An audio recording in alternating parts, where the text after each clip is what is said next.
should you put your drop money into a bonus annuity? We're going to talk about the pros and cons of that in this video.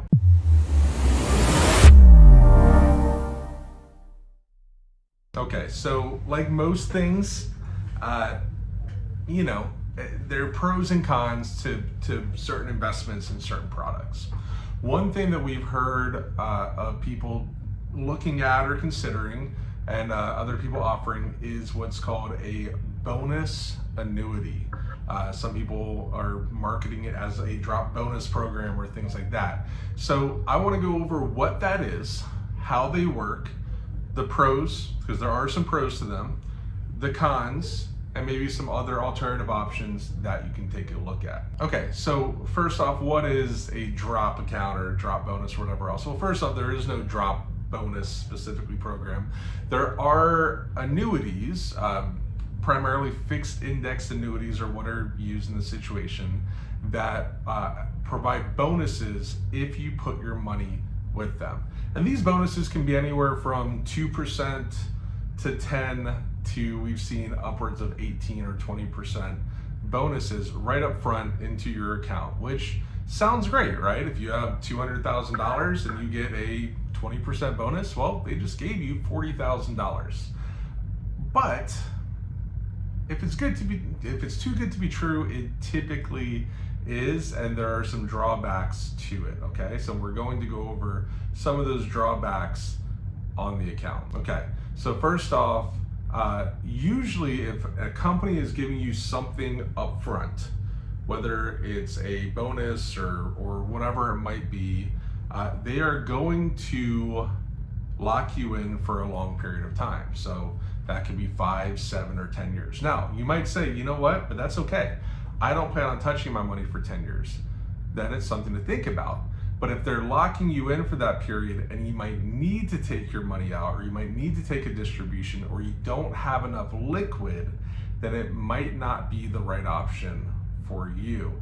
Usually, especially if you're seeing bonuses of 10% or more, they're typically going to be 10-year periods that you have to hold the money. And if you take the money out before then, they will do what's called a recapture often.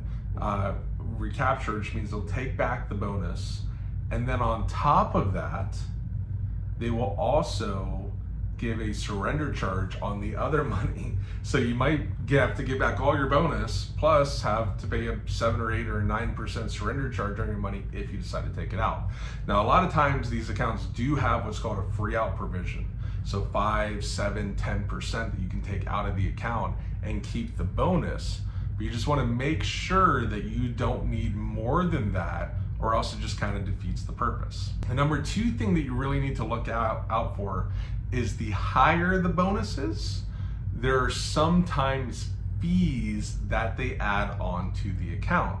So there's an account that has an 18% bonus right now, but if you choose that, you have to pay, right now I think it's 1 or 1.1% fee on the account. So if you're paying a 1% fee and they give you an 18% bonus and your money's locked in for 10 years, did they really give you an 18% bonus? No, right? They're taking 1% out of your account over the next 10 years. So really it's closer to 8% bonus. And if your account is growing, because you are invested in other fixed index accounts, which we're going to get into in a second, but if your account's growing, the fee is based on what your account value is. So you're not just paying 1% on the initial, you're paying 1% that goes higher and higher, which could end up being closer to what your bonus actually was. So be very careful, especially those really high bonuses, they could have an extra fee involved. Another bonus that we see is bonus towards income. So sometimes people will say, oh yeah, well, I'm getting a 22% bonus. But when you look at it, to actually get that bonus, you have to what's called annuitize the contract, meaning you basically give up control of the account, they give you payments for the rest of your life, and that's it. So be really, really careful of that and make sure that that's not the case.